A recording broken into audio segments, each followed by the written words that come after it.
Hello, viewers. Welcome to the Being Nigerian Talk Show. Good afternoon, good morning, good evening from whichever part of the world you're watching us from. We are back again with the success stories of great Nigerians in the diaspora. We're here to tell you that Nigerians are good people, Nigerians are wonderful people. We are successful. We can do whatever we want to do in a good way. Like, not all Nigerians are bad, because of course that's a single story of Nigeria. And today we have a wonderful guest that is going to blow your mind. As usual, I do not run the show alone. I do not host it alone. I have someone that I admire. Last time I called him the Kingmaker. Welcome, the Massive Mark with the massive heart. Welcome on board, Massive Mark. Nice to see you again. Thank you so much. Thank you. Gradually, we've been putting this program, and the numbers are growing. The numbers are growing. It's doing so well. Well done, too. Well done to you. Thank you. All right. Viewers, you are welcome. You are welcome to another edition of Be Nigeria, the spirit of Nigeria. Today, we're talking women in leadership. We're talking women in our community and the dynamics they bring into our community. So, Yema, take it from there. Who's that?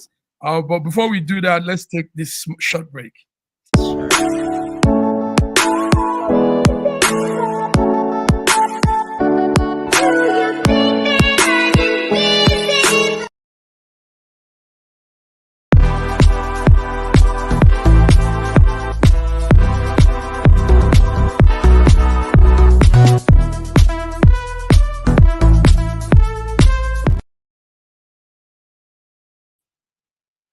Welcome back, viewers. Welcome back, Massive Mark. Okay, like the person we're having today, I don't know, I feel so warm in my spirit because this lady is warm. She's demure, She's no other person than the Honorable Lady Marlene Onyeyeocha. I don't know how to, if I got that pronunciation well, Okolie. She's so beautiful. She's smart. She's I don't know. She just tell us about herself, and I just love this one. Welcome on board, Lady Marlene. Nice to have you here. Thank you so much, Emma. Thank you so much, Emma. Thank you so much, Mark, for having me here. And thank you, everyone that is watching wherever you are watching from. Thank you. Nice. You are welcome, Lady Marlene. First of all, let me say that you are one Nigerian woman in this sector, the media, entertainment, and culture sector. That is like, do I call you a model? I mean, everything encompassed: beauty, grace. It's just flawless. Wow, you're welcome. You are welcome. We're happy to have you here. Okay, go ahead. Excuse my voice this morning. It's 7 a.m. where I am. I'm in Maryland, USA. It's 7 a.m. So I just managed to get up this morning after the exhaustive flight yesterday. But I'm happy and I'm glad to be here with you. Lady Marlene, trust us, your voice is very beautiful and very demure, okay? It's very beautiful and we like it here. Okay, did I not say that she was a musician? Oh my God. And I just went through your photos. I kind of like that. Before we, let's just start with your story. Tell us about you. I think we would like to know about you. Where do I start? With Marlene. I call myself now a title, not just as acclaimed. I'm from Umuahia, Abia State in Nigeria. And my upbringing, my growing up was what I consider fantastic, because then in the 70s, life was different from what it is now. And the opportunities we had then, secondary education in the boarding schools and all that, the insecurity that is in Nigeria now was not there, was not rampant. We never even heard of that before. So growing up was fantastic, but in the process, I knew where I wanted to be right from my secondary education. I knew I wanted to be in the media. I knew I wanted to be a politician. I knew I wanted to be known out there doing some good things amongst Nigerians. I didn't visualize myself staying outside Nigeria. Like, I have stayed a long time outside Nigeria. Actually, should I say, 80% of my upbringing has been outside Nigeria. Mhm. I don't regret it because each time too, I go home from time to time. So I like to impact in the lives, especially the less privileged. So my early upbringing was help, help, help. Yes, I was a musician, like she mentioned. I went to school here in America, but when I got back, I wanted to sing. And if you notice that period in the 70s, 80s, a woman singing was like, oh, a no, no. And I must reflect back to our late icon, Onyeyeocha. It was then Onyeyeocha, myself, and Onyeyeocha were there. And then also late Christy Asian. Listen. Yes, we were the people then that were jumping from one place to the other. Though I was a baby amongst them then, but yes, I was able to release under Polygram Records, produced by Tony Okolie, one of the massive songs I did then, Country Home. And that was actually telling people, yes, I live outside, but I want to go home and work for my country. And Country Home came out that period and all that. But my parents were like, oh no, this is not what we wanted you to do. We wanted you to be a lawyer. And we sent you to school to go and read law.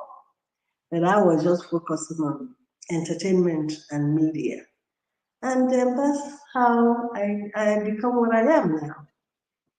I hope I'm able to tell you Definitely. the my It's so upbringing. beautiful to listen to your story, Lady Marlene. I loved it. I mean, your young self, seeing the picture of you when you were a musician, you look like, I think I'm seeing Sade. Yeah, it's so beautiful. I'm seeing Sade, like you mentioned, the insecurity, the non-insecurity there in Nigeria. I mean, I wish I was there though. I It was mean, but wonderful. It was wonderful, I tell you. It was it was beautiful. wow. Wow. Okay, Lady Marlene, let's talk about your cultural reflection. What does it mean to be a Nigerian abroad, doing the things you're doing from abroad, being a politician from abroad? How has it been for you? What does it mean to you? How are you coping? How are you doing it? I am coping fantastically well. I tell you that. In as much as I said I lived abroad a lot more than in Nigeria, I've never left home. I'm a typical Igbo. I used to call myself Igbotic. I'm a typical Igbo woman. And the tradition and culture of Igbo land, I believe, is the best anywhere. I'm sorry, Nyem, I don't know where you come from, but I hope No, I'm not. there is nothing wrong with and my Uh, mine is the best too. Mine is the best too. I'm from Akwa Ibom. okay, okay. My mom is from that side too. But Beautiful. Igbo, Mhm. the word Igbo gets into my system like in my blood, like there is nothing like an Igbo man or Igbo woman. And presently, I happen to be a founder. I used to be the president, but I founded a group called the Igbo Women Ambassadors International. So now I was the president for a year. Then I decided to verge into US, Nigeria, and other countries. So I decided to limit my presidency. I handed it over to somebody else, but I still, as a founder coordinator, the Igbo Women Ambassadors is a club that impacts in the culture and tradition of Igbo people. And to me, understanding the it's not just the tradition and culture. It's not just the Igbo. In staying abroad for too long, you can you can imagine an Indian person or a Chinese person coming to UK or to America and still insisting on that their tradition and culture of Chinese, speak Chinese language, nothing about English, have their Chinatown, have their India territories and all that. And then for an Igbo man or for a Nigerian per se, not just Igbo, I give credit to the Yorubas also. They try by imparting the language on their children and then taking their culture as much as they can.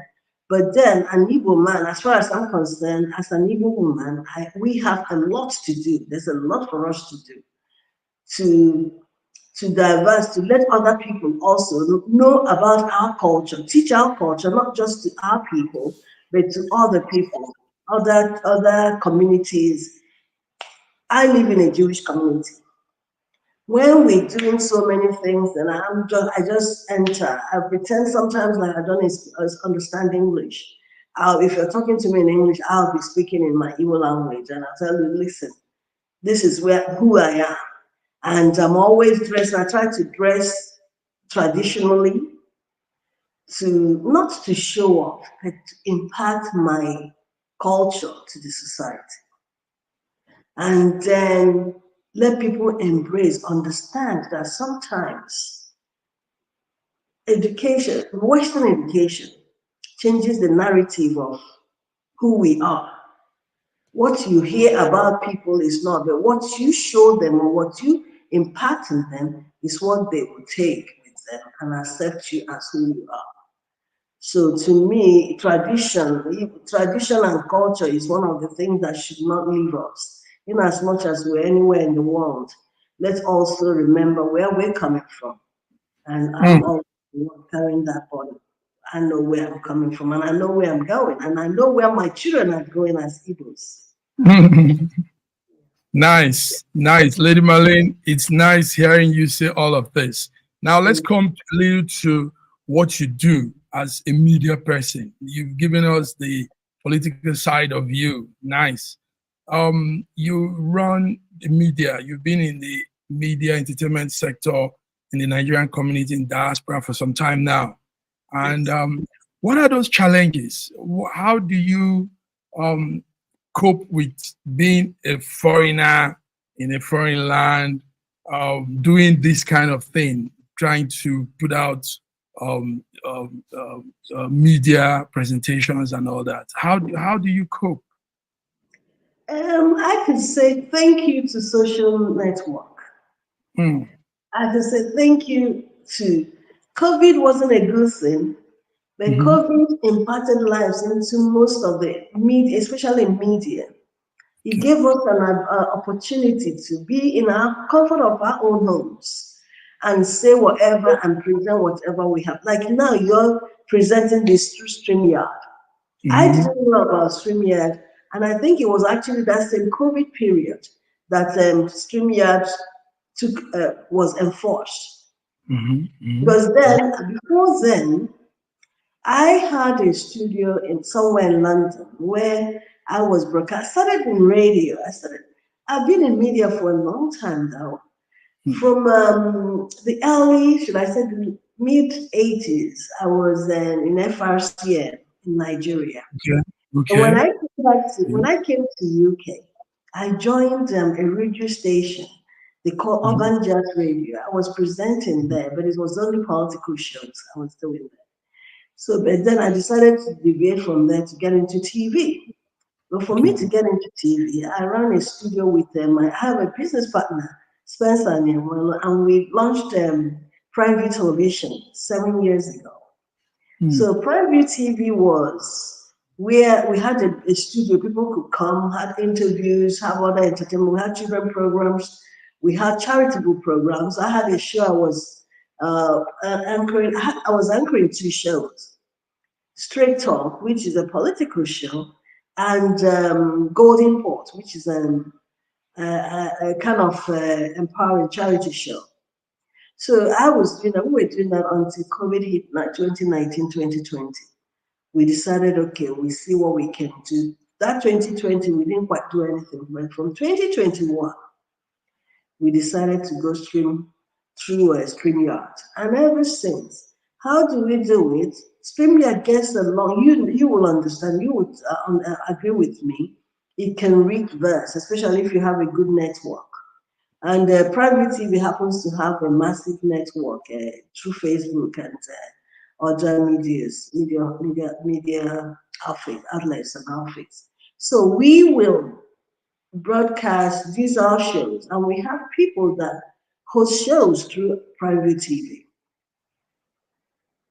It's not to get into most, actually say I've won series of awards actually in this media my media, should I say, media era of mine until I Yes. slowed down when I went into serious politics. I went deeper into politics. I was hosting shows, Spencer was hosting shows.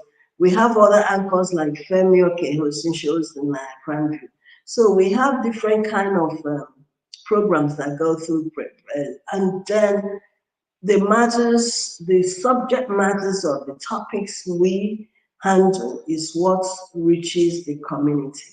And as we can be assessed, or we can also be you can judge us by Yes. Yes. by seeing the programs Mhm.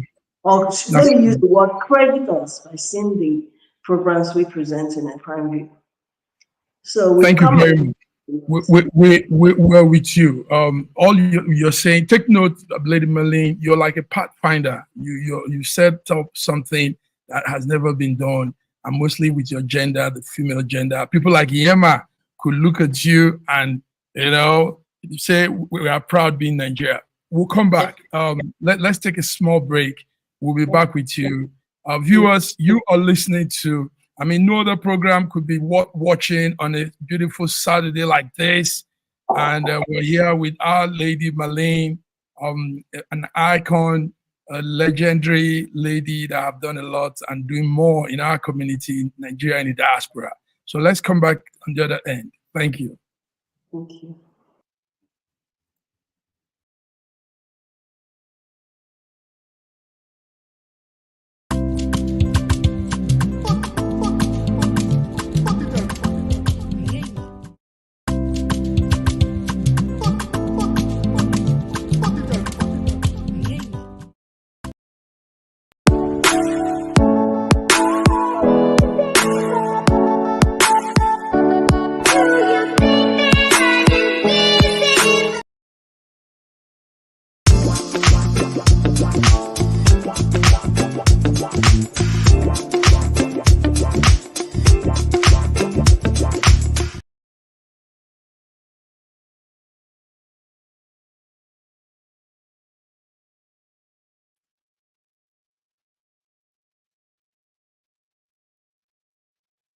Yes, viewers, this is it. Being Nigeria, the spirit of Nigeria. We're here today, myself and the hosts, Basi Akon. Let's say this to our viewers. Number one is this show is meant to put a positive light to Nigerians, mainly in the diaspora. Take note of that. What we're doing is also searching out Nigerians in the diaspora that are doing remarkable things. So Yema, say more before we bring our guest back again. What do you want to see? Welcome back, viewers, and I'm glad you're still tuned. You're still waiting to hear the beautiful stories of Nigerians, of Lady Marlene. Stay tuned. I'll bring it on. Yes, Lady Marlene, it's good to have you again. It's good to have you again, Lady Marlene. Yes, now we'll go a little bit personal. Now, I want to ask this. How are you mixing family, a mother that has to take care of children? How are you mixing that with all of this you've said? Work, politics, and the media. How are you doing that? Well, if you're doing what you love, you create time for all these things. Okay. I'm not just a mother, I'm a grandmother of 3. Wow. Yes, Wow. I have 3 children and 3 grandchildren. I could say, excuse me to say, I believe in God's blessings a lot. When I was bringing up my kids, it was a bit difficult because then from America and England, it's like it's not in Nigeria where you have house helps and all that. You're on your own. It was difficult, but I thank God my children are grown, so now it's quite easier for me to do what I have always wanted to do, and that is what I'm doing now. I'm enjoying what I'm doing now because I can wake up in the morning, so okay, I have a program today to host, and I'll do that, and then I'll say, okay, I have this charity work to do. I do a lot of charity works, if both in Nigeria and in the UK, especially in Nigeria. There are some orphanage homes that if I cannot be there, I send people to go there and empower the children. And then right now, I'm extending it to my hometown, over here, to other, not just orphanages now, to other people. Because I try, like you said, I try to run an election. I try to put everything together. When I said, okay, I'll do all those things I dreamt of doing when I was young, I started with media. I believe I established this side. I said, okay, let me get into politics and see how I can improve or help, because I believe politics is always, always the voice of the people should matter. So I That's said, true. okay, because Nigeria, there's a lot has been said about Nigerian politics not being what it should be. I said, okay, let me try and see if I can be that voice of my people. But still, like I realized that sometimes the good people are not given the chance to come up to showcase what they can do. So I tried it. I contested for the House of Reps. I tried it, and I haven't given up. I must say this. I tried it once. I didn't get the ticket, but then I am going again to try again because I still believe that my people, I should be that voice for especially for my constituency. I represent three constituencies: Umuahia South, Umuahia North, and Dikwano, which is where my mom comes from. So now I'm and I'm loved in those places. But then there are powers in Nigerian politics that don't want certain people to if they feel that you're going to be a threat to what they're getting or what they're doing, they'll make sure you don't get there. You So don't the get that. yeah, like the question you ask, how am I able to do that? I'm able to do Yeah. that because I consider myself free. I don't know if you understand what I mean And, by and, and, and you have a passion for what you do. I So have a passion okay, for what I do. nice. And I take my vacation. When I take my Mhm, vacation, it's mhm. strictly for my children, like this period. I will go Okay, from one state to the other, visit them. Then in America, all my kids, visit them okay. from one state to the other, and then go back to England and Nigeria and do my thing. That's Wow. how. Beautiful. Go ahead, yeah, man. That's very beautiful, Lady Marlene. There's something you said that struck me kind of like I felt very happy about that. You said you kept saying my people. I'll try for my people. Mhm, Now when it comes to women politics, they feel that a woman in politics is for the women. But mhm, you're making it look, you made it look like you made it be that being in politics as a woman is for the people, both men, women, everybody. It's nothing. It's not about just the women. So I like when you mhm, kept saying my people. So women in mhm, power is not just about for women. No, It's not for talk women. about So I like women. Yeah. mhm, definitely. So women should be given the opportunity to rule. They will do wonderfully well. Yeah. Lady mhm. Mary, I'm going to ask for your advice and for women who wants to go into empowerment, who wants to be in politics, who wants to be out there. What would you advise young women like myself and those that are watching? You know, Nice. there's a word you mentioned that women should be given that chance to rule. Yes, there's some negative. I use the word. I don't use bad. Negative women out there. Negative thinking women out there. But when you are there, like you said, rightly said, it's not just for women. But then there's this stigma that I usually used to, even when I was going in there, the first thing they said, you're a woman, they will just use you and then dump you this to that. There are principled women that are out there. And if you know, like I said, if you know what you're doing, or if you know what you want to do and how to achieve it, I'm not saying there's equality in men and women, but I also believe that what a man can do, a woman can do, even sometimes better. So now, if you decide to go into politics, for instance, be focused. That's the main thing. Jot down your aims and objectives and what you want to achieve, and be focused in doing those. Ignoring the stigma that women carry in Nigeria, women politicians carry in Nigeria.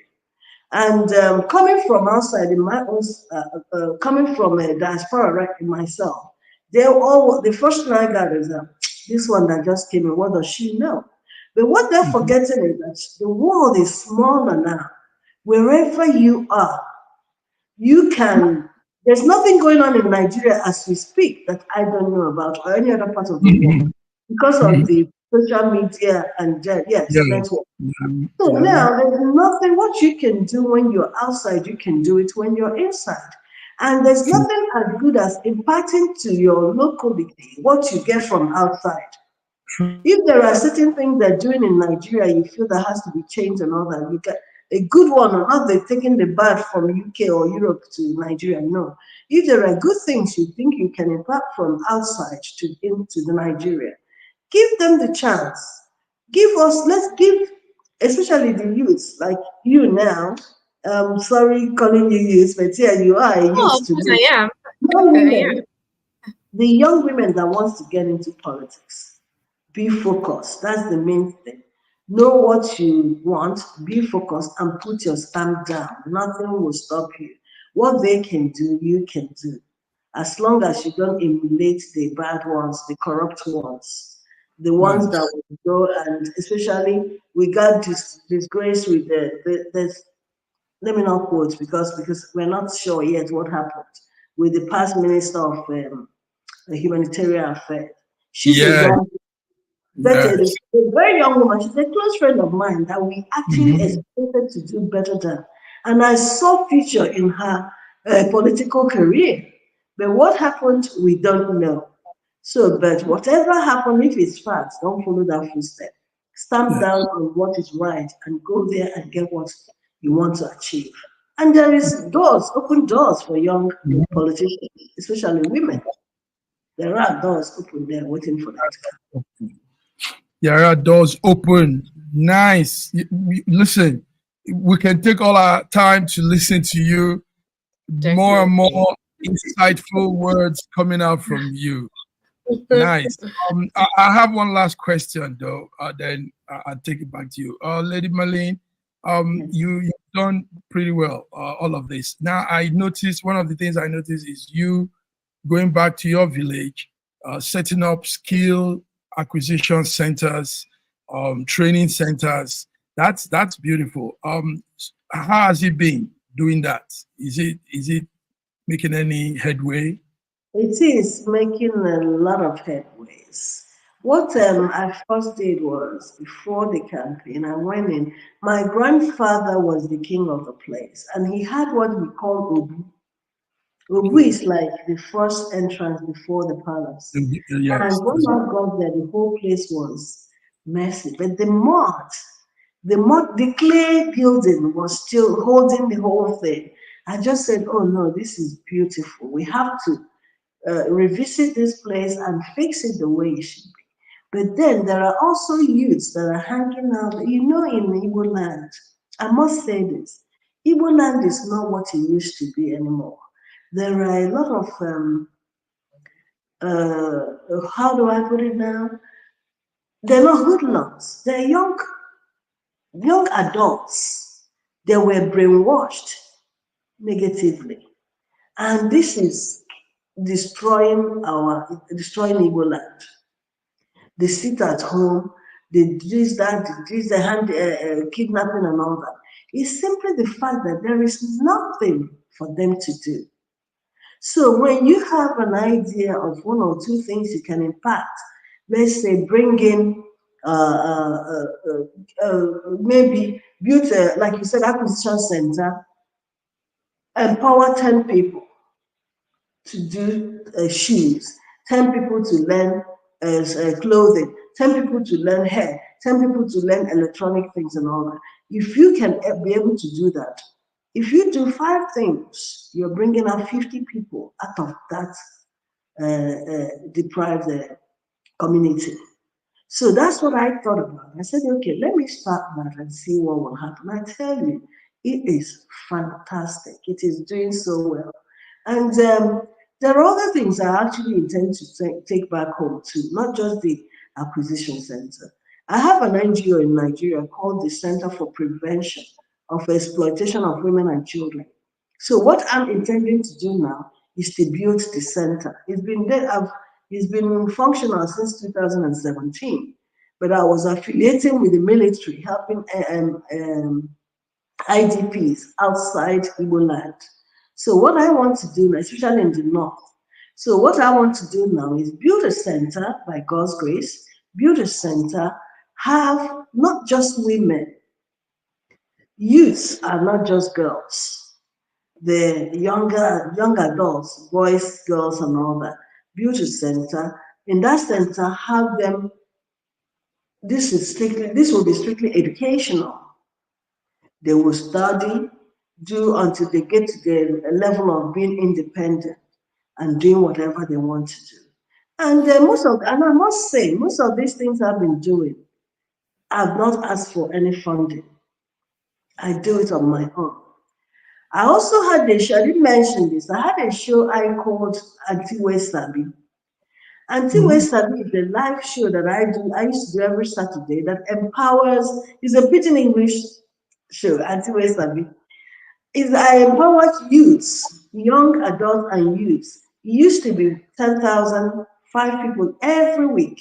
Then I turned it out to 5,000, 10 people, so that because when I realized a lot of people needed that, 10,000 in Nigeria, these days is a lot of money. And it was only about a month ago I stopped the show because I had a lot to do outside and I haven't been doing. But when I'm back, I will get back. So I always like to give because I know I cannot be there. And these palliatives Nigerians and the government is giving, they're giving you palliative, but I'm not, it's like giving you fish and not telling you how to fish, giving you food and not telling you how to get it, something like that. Yes. Exactly. Yeah. So to me, I want to show you how to fish and then distribute. So Definitely. That was beautiful. Thank you so, like, really enjoyed listening to you. It was so, like I said, very demure, and we enjoyed your voice. Your voice is really beautiful, and thank you for all that you're doing for the Nigerian youth, for the Nigerian at home and in diaspora. Thank you so much. I like that you're doing that. I'm so happy that you're doing that. It was really nice having you on the show. I'm sure a lot of people might have learned to know this beautiful woman, who she is, what she has done for her people. And I'm sure the Igbo community are very proud to have you, as well as we Nigerians are so proud to have you. And okay, we have come to the end of the show. And people, don't forget to buy the book Being Nigerian. That's my book. I wrote it actually. I can find it. I'm sure it's Being Nigerian by Nima Benson. It's there. Nima Benson, it's there by the side.